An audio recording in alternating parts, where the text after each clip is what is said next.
Thrombose est une obstruction vasculaire, en général liée à une anomalie du sang qui va entraîner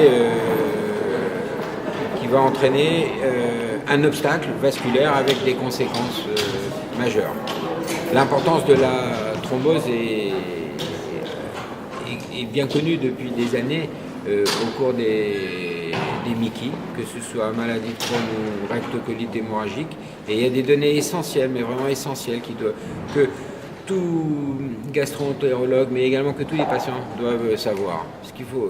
La première, c'est que être atteint d'une maladie inflammatoire chronique intestinale est un facteur de risque à lui seul de faire une complication vasculaire à type de thrombose généralement veineuse.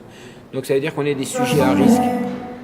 Et lorsqu'on va se retrouver dans des situations à risque de thrombose, il faut prendre en compte le fait qu'on a une MICI, parce qu'il faut peut-être des mesures préventives.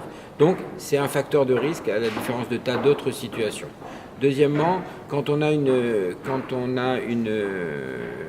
MICI et qu'on a fait une thrombose, le risque de récidiver, de faire à nouveau un accident thrombotique, il est significativement plus important.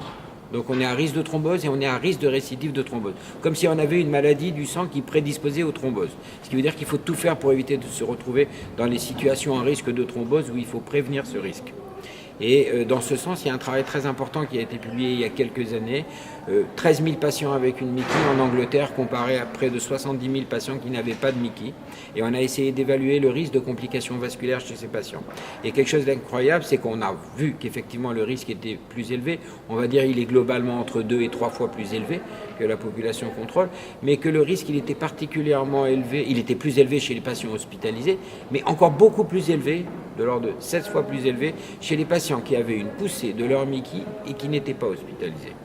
Et l'explication de ça, qui n'était pas claire au début, mais qui vient de l'hypothèse, est qu'en fait, dès qu'un patient est hospitalisé pour une poussée de MICI, on débute tout de suite un traitement préventif de la thrombose, une héparine de bas poids moléculaire.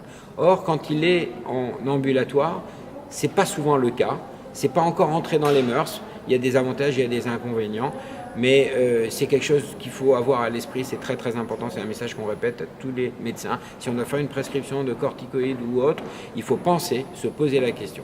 Alors, qu'est-ce qu'il faut faire? Il faut avoir cette complication à l'esprit, c'est important, on n'en a pas l'explication, mais c'est un fait parfaitement acquis.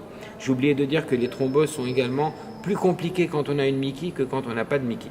Donc c'est un facteur aggravant et que la prévention, alors la prévention elle peut venir du patient, c'est les bas de contention, c'est pour les longs voyages ou s'il y a quoi que ce soit, c'est une prophylaxie que personnellement je préconise, que j'ai faite pour un patient qui venait de l'étranger pour une poussée. Je lui ai dit la chose la plus importante est de prendre du Lovenox avant de prendre l'avion.